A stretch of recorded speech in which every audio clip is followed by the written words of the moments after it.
Day 3. Compromises. For the first month, the Constitutional Convention made great progress. However, every delegate knew there were several issues certain to cause trouble. If those could not be solved, the whole convention would end in failure. The first of these was the issue of representation in Congress. Before that question could be resolved, the delegates had to agree on whether there would be one House of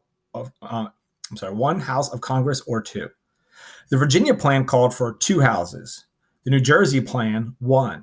The delegates agreed on 2.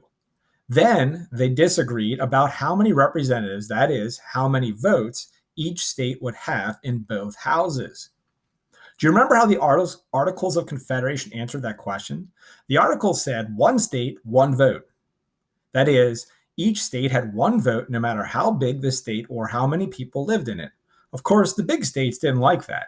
So now the Virginia plan proposed that representation be based on population. In other words, the more people a state had, the more votes it would have.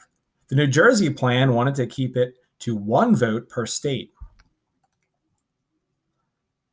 It wasn't surprising that Virginia favored representation based on population.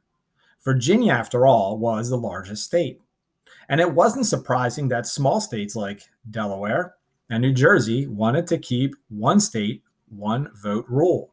They said that the Virginia plan would give the large states too many votes in Congress. The argument between big states and small states grew more and more heated.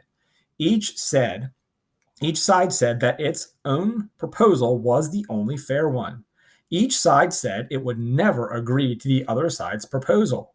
For a time, it looked like the delegates would never come to an agreement. What was the first big issue the delegates couldn't agree on?